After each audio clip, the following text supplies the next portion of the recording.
Nah kira-kira mencintai Allah itu kira-kira analoginya seperti itu. Kalau yang satu protektif, Allah harus zat satu-satunya yang disembah, nggak boleh didurhakai, nggak boleh dikhianati, kok.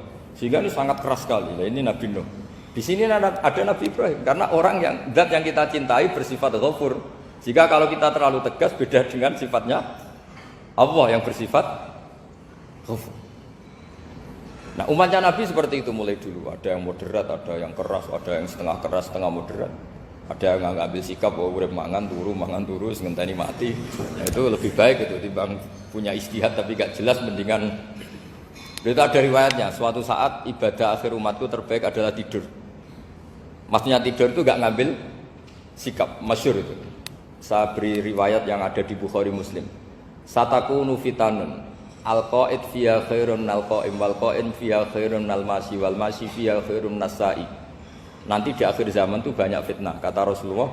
Yang duduk lebih baik ketimbang yang berdiri, yang berdiri lebih baik ketimbang yang jalan biasa lebih baik ketimbang yang jalan bergegas. Man tasyarrafa laha tastasrifu. Fitnah itu adalah siapa yang terlibat maka akan semakin parah.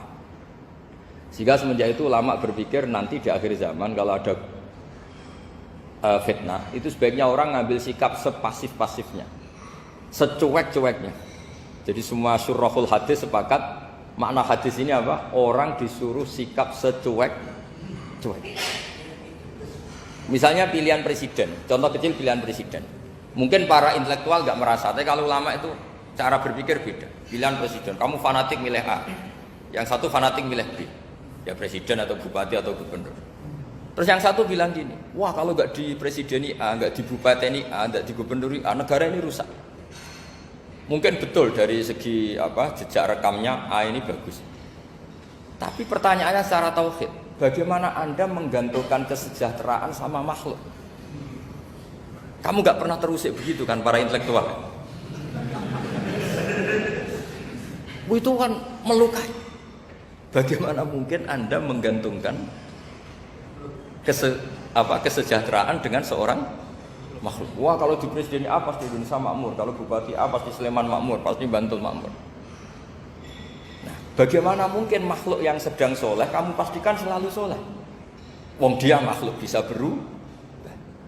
Sementara yang B misalnya fasik, wah kalau dipimpin B pasti rusak negara. Bagaimana kamu pastikan B yang fasik selalu fasik? Dia saja dia husnul khotimah. Yang fasik pas mimpin jadi soleh, yang soleh pas mimpin jadi fasik. Akhirnya ulama karena tahu sifat manusia itu rubah-rubah dan kendali di tangan Allah, sikapnya nggak jelas. Saya ini termasuk orang yang terkenal nggak jelas. Karena kalau ditanya, Gus sampai milih presiden mana, bakti mana? Sanut pangeran sing dadi aku loyal. Wah, anut pangeran yo kacau. Wah, luwih kacau menan anut pangeran kata saya. Ini kan sudah tidak sambung karena pikirannya ulama. Memang nggak beda, cara berpikir ulama itu beda. Bahkan bapak saya itu kalau didik saya itu begini. Kalau meseli saya atau ngirim saya dulu itu kan pakai mesel. Ini uang kamu 500.000 untuk kamu. Mesti ditambahi 100.000 ini untuk buat jajan sama teman-teman. Mesti ada uang pokok, ada uang sodako. Dulu saya sering tanya, kenapa bapak sangat menghormati teman-teman saya? Kata bapak, kowe mondok, aku ora iso nyukupi, sing iso nyukupi ya kanca-kanca. Ternyata betul, rata-rata anak kuliah atau anak mondok, uang pribadinya kan 8 hari dari dikirim sudah habis. Berarti kan masih 22 hari, kok bisa hidup itu kan barokahnya teman-teman. Malah yang agak beling itu 1 hari sudah habis, berarti ada 29 yang bergantung sana sini. Sehingga Nabi dulu cara ngendikan itu unik. Kata Nabi, da'un nasa yarzuqu wahu ba'duhum ba'duh. Manusa barno wae, engko saling memberi rezeki. Ketika ada collab Medina itu pernah kolab, terus sekarang pernah defisit. Beberapa pakar ekonomi datang ke Rasulullah, ya Rasulullah, sa'ir, tolong dikasih harga standar. Tapi apa jawabannya Nabi? La tusa'iru fa inna Allaha huwal musa'ir. Kamu jangan kasih harga, Allah sendiri yang menentukan harga itu. Terus kata Nabi, kenapa engkau begitu ya Rasulullah? Ini negara harus ditentukan harga karena gini-gini. Kata Nabi, saya tidak ingin ketemu Allah dalam keadaan dolim.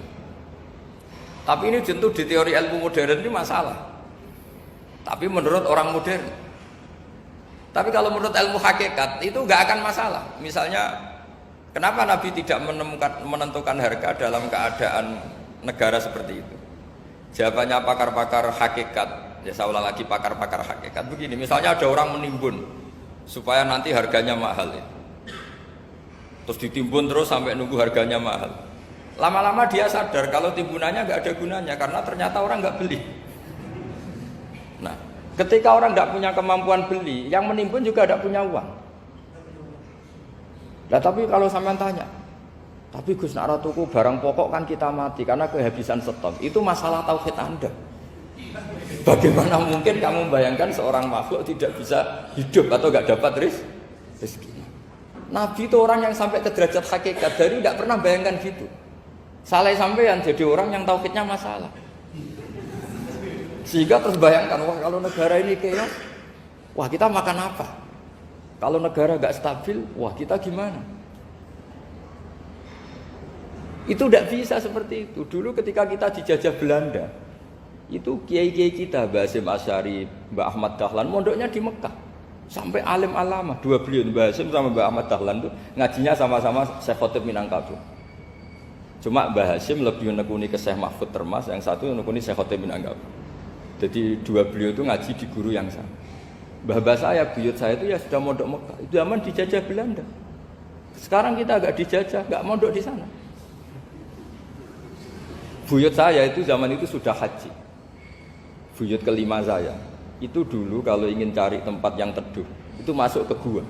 Itu masuk gua itu hanya kepalanya saja. Kakinya masih di luar. Karena gua di Arab tidak seperti gua di sini. Kalau gua di sini kan orang bisa masuk semua. Kalau gua Arab kan hanya celah-celah batu-batu besar.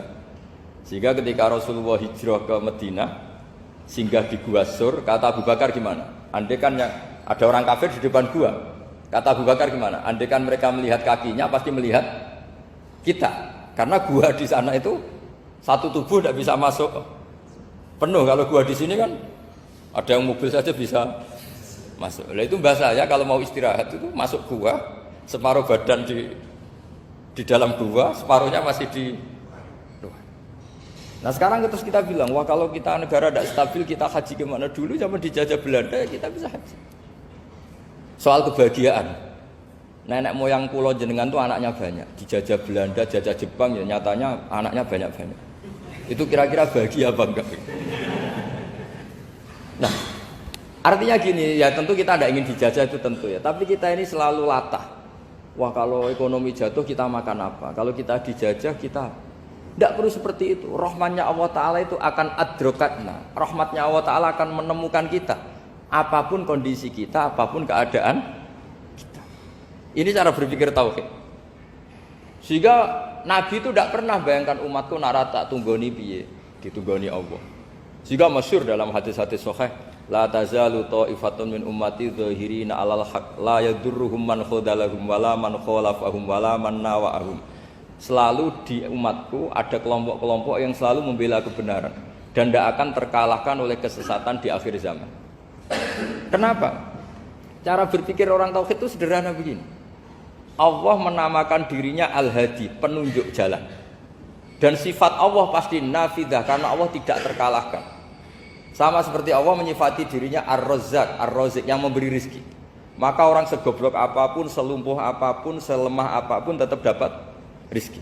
Sama, Allah mensifati dirinya Al-Hadi, memberi petunjuk. Maka zaman serusak apapun orang tetap dapat petunjuk. Sehingga kita tidak perlu khawatir, wah nanti zaman kalau sudah rusak nasib Islam gimana? Ya coba sekarang nasib Islam gimana? Ya baik-baik saja. Dulu ditunggoni wali songo ya banyak orang Islam. Sekarang nggak usah wali songo, ditunggui dosen-dosen yang ngajar aja tunggu digaji.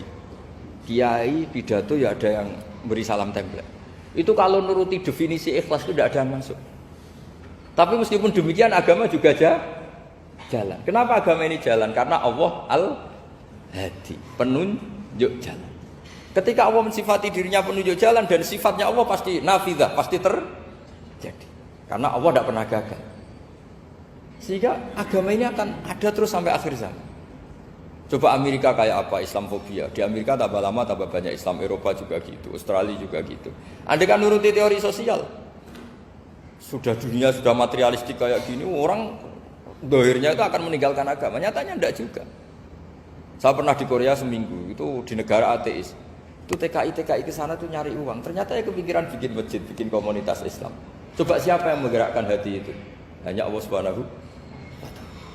Ya, jadi cara berpikir tauhid saya ulang lagi, saya mohon sekali di pengajian ini saya cerita wajah alani mubarakan aina ma kuntu. Jadi cara berpikir sekian nabi, terus kita punya karakter tertentu, kita milih nabi ini itu sah. Karena ulama ummati ka ambiyai bani Israel. Ulama umatku itu ibarat kayak nabi bani Israel. Jadi ada yang milih tadi. Seperti Nabi Isa fokusnya ngurusi orang-orang nakal. Itu juga bagus karena di mana-mana nabi itu seperti dokter. Tapi Nabi Yahya hanya berkawan sama orang-orang soleh. Kita tahu berkawan orang fasik itu resiko ketularan. Iman pas-pasan wae kancanan wong fasik kan taqabbalallahu minna minkum gitu. Wong kamu sendiri tidak sehat-sehat amat berteman orang penyakitan kan bahaya. Tapi kalau kamu sebagai dokter kok hanya berteman orang sehat, lalu kamu penelitiannya gimana? Masa saya dokter spesialis, pernah penelitian, semua orang sehat saya pernah saya teliti. Itu dokter aneh apa enggak? Saya dokter spesialis TBC, spesialis paru-paru. Yang kamu teliti siapa? Semua orang sehat. Pernah meneliti yang sakit? Tidak pernah. Kan ya jadi dokter aneh. Tapi misalnya terus kamu sendiri terus berteman orang penyakitan terus, kan ya rawan tertular. Nah, ini ada dua figur yaitu Nabi Yahya dan Nabi siapa? Ya saya kira demikian.